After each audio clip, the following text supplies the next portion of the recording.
अस्सलाम वालेकुम दोस्तों, की हाल चाल? ठीक हो सब? खैरियत से हैं? अच्छा, अज असी अपने दोस्तों भरावां वास्ते नुस्खा लैके आए हैं। बहुत ही अच्छा नुस्खा है। नुस्खा है शुगर के मरीज़ों वास्ते, पट्ठियां की कमज़ोरी वास्ते, फालज वास्ते, यानी कि 70 बीमारियों का इलाज होंदा है एक नुस्खे दे नाल। अज असी लैके आए हैं जी रोगने बलसान। असली रोगन बलसान अज तुहानूं दी पहचान करावांगे ते नाले असीं तुहानूं दिखावांगे भी असली रोगन बलसान किस तरह का होंदा है ते कैसा होंदा है।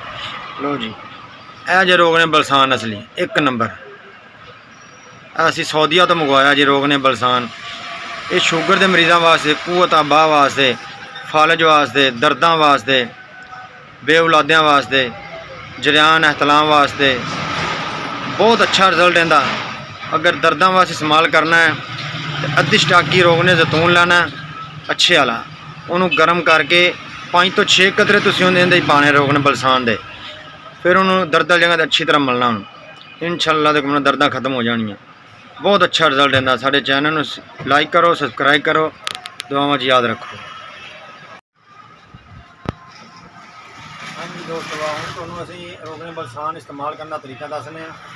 ये रोगने बलसान जिहड़े ने बेऔलाद ने उन्हां वास्ते अद्धा किलो दुध होवे बकरी का, उन्होंने तुसीं 2-3 उबाले दे के 3-4 कतरे उहदे विच पाने ने तुसीं रोगने बलसान दे।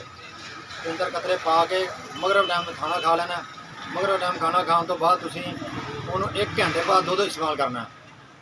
तो जोड़े दूजे कतनियां दे, जरियान दे, एहतलाम के मरीज़ ने उन्होंने भी इस तरीके नाल ही गाय का दुध लेना अद्धा किलो, उन्होंने 2-3 उबाले दे के 3-4 कतरे रोगने बलसान पा के खाना खा के मगरब 1 घंटे बाद फिर दुध इस्तेमाल करना है।